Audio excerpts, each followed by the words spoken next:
Race 5 on the card. It's Australia Race 9 on the Singapore card. It's the Smart Line Home Loans Handicap, scheduled for 3:10 p.m. It's for 3-year-olds and upwards over 1,200 metres. Straight to the video and Clumsy, finishing second to Blue Palace on August 27th. In between horses, Bonnie Baby and Artistic Life last at the top of the straight. 300 to go. Bachet in front. Just wants to drift out towards the middle of the course. Butterfly Kiss near the rail. Clumsy chimes in. Baramba's bed still running on, and Blue Palace getting through a needle eye opening. Pure Heaven just behind those. Clumsy hit the lead. Here comes Blue Palace. Blue Palace coming at Clumsy. It's Blue Palace reaching the lead, drawing away. And Blue Palace a gun ride. Beat home Clumsy. Handful of dust, snatching third deep out. Yeah, I thought it was a really good race here by Clumsy. It's just been starting to show enough. After its trial on the 21st of July, finished third, only 1.3 lengths behind Baramba's bid, and then was 2.5 lengths behind Zonte. And then that replay that you just saw then at 0.8 lengths behind Blue Palace. For me, that is really good form, because we heard Adam Durant speak about the galloper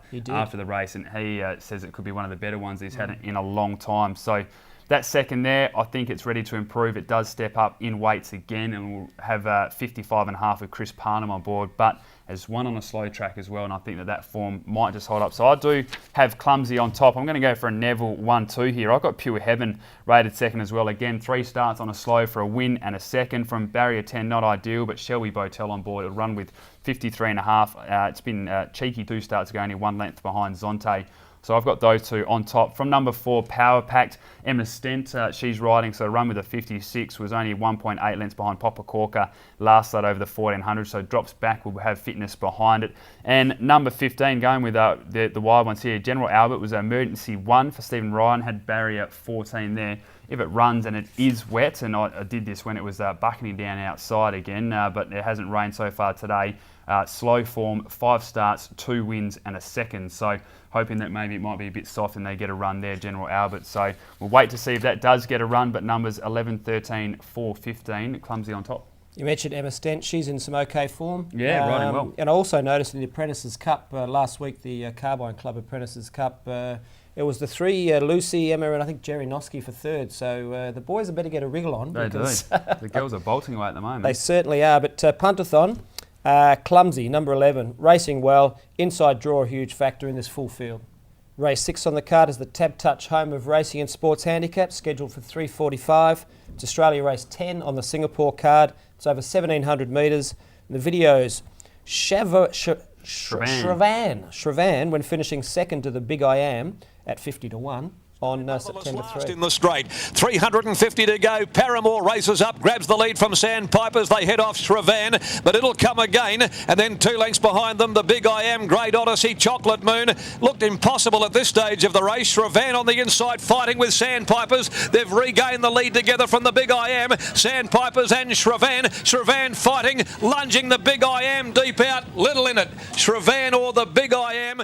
Yeah, Shravan's looked really good for its first 2 runs here in the West. Finished third, only a long net behind Sir Park at the $26. And then I threw it out last night and said we wouldn't get anywhere near the 26 as it jumped at about $4. And looked, led through the early stages, sat third and then kicked and looked the winner. And this is the one, of course, where Jason Whiting called for the photo finish. Because he wasn't happy, he thought he got the job done. But the Big I Am, as you mentioned, about $43, I think, managed to get the win on the outside. So Shravan been in good form. Barrier 10, a little bit of a worry. It did finish third from barrier 10 on that first up effort, but it'll be interesting to see how it counteracts that. I'm going to go for number 9, Bonnie Zara. It does bring Saturday form here from barrier 5, Adam Durant, Peter Nucky, 1.8 lengths off Crown Lawyer, 0.8 lengths off Angel Rose, 4.8 lengths off Vital Importance. Those would all go around at about $1.60 in this race. So I'm going to go with number 9, Bonnie Zara. I think can get the nice sit and then run on late over 1,700 metres, stepping up from the 1,300 certainly suits for me. From number 6, Raising Dubai. Again, a galloper I've been following quite closely, and you have a look, it's been running over 2,100, 2,300. They did want to target a 1,700 metre race on a Saturday, but the field was too strong, so they raced over the 2,200 metres last start and it finished 4th behind Dubai Escapade. This race now, 1,700, it just ticks every box that Ben Pearce wants for this galloper. Peter Hall goes on board as well. I think it's going to be very, very hard to beat. This is a Saturday horse and this will be its ideal distance. From number 8, Miss Halloween as well, been very hard to catch. Finally caught it last start at Pinjarra. It's had 15 runs Before that, only had the 1 win, 7 places. It managed to get the job done there from barrier 13 out wide again, but shows enough down the straight. And number 2, Shravan, the one we saw in the replay, I think again it'll give you a forward showing and might be able to hold on. I am leaving off Chocolate Moon, and it is stepping up to the 1700, which might suit, but just needs too much luck at times, and I'm just a bit worried about that. I think some of these others can get to the front and work their way through it. So 9, 6, 8, 2. I'm going to have Bonnie Zara on top. You're the one you left out, number 7, Puntathon hasn't. He's put it on top. Been running well without luck. Hopefully Pike can get some luck and it's ready to win. And race 7 on the card is Australia race 11 in Singapore. It's 4:25 p.m. It's the Tab Touch with Cash Handicap. It's over 1,000 metres. We'll go to the videos and wink and a nod. Winning well as favourite on July the 2nd. With a narrow lead from Kylina, about to measure up to her. It's Kylina and Oroletto. Natural dash down on the inside. Al Dente Girl, and now called upon is Wink and a Nod, who's been parked very wide. Here comes Deb's Delight further back too, running on pretty well. But Wink and a Nod dashes up with 100 left to go. Accelerates. Nice turn of foot. Down the outside, Deb's Delight runs on, but back in winning form, Wink and a Nod. Wink and a Nod has made it 4 out of 8. This was a really impressive win. You can see it was caught wide for most of the running, then just kicked nicely down the straight and did it with ease in the end, beating Deb's Delight by 1.8 lengths with a horse we've thrown out before and we've seen win on this program as well. I've got it on top again. If you have a look at its race, 9 starts for 4 wins. It races very well fresh. It's had a bit of time off the 9th of August, its last run where it finished 5.3 lengths behind Soldier's Lass, which again is pretty good form. So I do have Wink and a Nod on top. From number 4, Fonzarelli, it's again a galloper that likes to race with a few weeks off, and it hasn't run since the 16th of August, so it's had about the 3 weeks. It was only 2.3 lengths off Cougar Knights in that running as well, and with Lucy Warwick on board will run with a 57. So Fonzarelli, it's a place specialist. It'll always be there. If you have a look at its career, 44 starts, 3 wins, 18 places. It's always there and about, so I'll be happy to throw that in. Number 1, Temptuous Striker, again shows plenty of speed and can go to the front from barrier 10 even, and Jared Noski will just be hoping for a bit of luck out front and say, catch me if you can. I think it'll be improving from that run where it finished 3rd behind Jack and Sam, which flew home late. And number 7, Hey Bro, has placed first up, but is a quality galloper here. If you have a look at some of the races it's been in, I mean, against Testa Mezzo and also August Night, Matching Motors, these sort of gallopers, I don't think it can win first up, but it is the better one in the race. So I'm going to go 2, 4, 1, 7. Happy to be on Wink and a Nod. Hey Bro, is it a Kiwi bred or Kiwi owned? No, Shane Quilty trains it. Probably. Bit of a mix there. Now, Fonzarelli, are you familiar with, probably before your day, Before Happy my Days? day, but I have been told about it. Do you know what Jump the Shark means? No. It's when a TV show sort of hits its peak and then it's on the way down. Yeah, it's been down for a while, hasn't it? Anyway, we're still the highest rating show in Singapore for Good. Perth previews. Now, Fonzarelli coming through very strong Saturday races, inside draw a positive, as well as the Warwick factor. So Puntathon's on Fonzarelli. So race 8 on the card, the lucky last is the Build Scan Pay with Tab Touch Handicap, scheduled for 5:05 p.m. It's Australia race 12 on the Singapore card. Now, Singapore racing, obviously they've jumped on the Wednesday meetings, and it's going to get even bigger too because Hong Kong's ready to start very soon. They've started the trials at Hong Kong. Everyone's back from holidays. Nice little break. So when Perth leads into Hong Kong, it should be a great day's racing for our Singapore punters. This one's over 1,400 metres. We'll go straight to the video, and Surrendering finished 4th on August 27th. Races away. Gone Diggin' shot 4 in front from Endless Sacrifice. Hang on Honey down on the rail. Scenic Grin starts its run. Dirkbrook Diva threading its way through a run coming for Chocolate Moon down on the rail. Surrendering wider out. Gone Diggin' with 100 to go. The leader here's Scenic Grin though, and Surrendering and Chocolate Moon swamping. Gone Diggin' in front. Scenic Grin, Chocolate Moon coming through the middle. Wide out Scenic Grin. Scenic Grin on the outside wins it from Chocolate Moon and Gone Diggin'.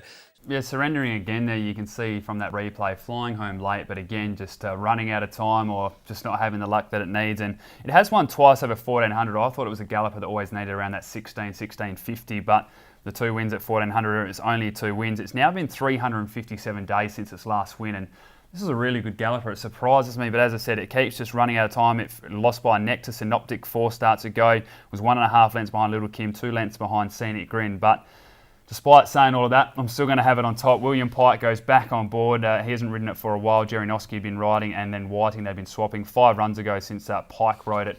him going back on board for me is a good sign, and let's just hope that it does get that luck that it needs. I'm going to have it on top from number 2, Jestic, again taking into consideration here that it has raced on a slow track and placed at its only start. Barrier 1 as well can get a nice sit and then hopefully do its best work late. So number 2, Jestic.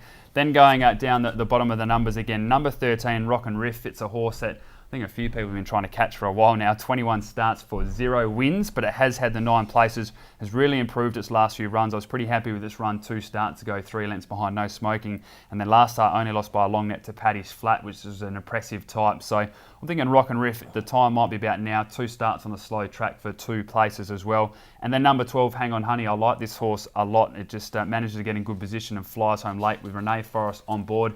It'll only run with a 53.5. So 10, 2, 13, 12, surrendering on top, but we need some luck. Yes, Puntathon's with you. The Willie Pike factor. He likes the fact that these 2 wins have been over 1,400 metres. So while you mightn't think it's ideal, that's where he wins. So number 10, surrendering for the Puntathon in the last. So while we're talking about Puntathon, Twitter's a really good way to follow one our Singapore tipster, at Puntathon, at Cranji Racing for our Singapore tips, at Adam McGrath 89. Yep, and at Perth Racing, of course, we do all the late mail as well, and anything else that's happening on course that you might need to know about. And you get Wes's late mail. You do, Wes Cameron. And congratulations to Wes. I believe he's moving on. Yes, he's going to be sideways. joining us, at Perth Racing. So he'll be coming across as a general manager of racing, which is a great get by Perth Racing. For those that obviously pay attention to Perth Racing, you'd hear Wes doing all the post interviews, all the tips and previews, and he's a very knowledgeable man, so I'm sure he's got some great ideas for Perth Racing. And I presume he'd like to finish with a bang, so I'd be following at Perth Racing. Also the website, perthracing.com.au. Good punting on Wednesday. Let's hope the weather fines up. I think it will. I'm Larry Foley from Singapore. He's Adam McGrath. We'll see you again on Saturday.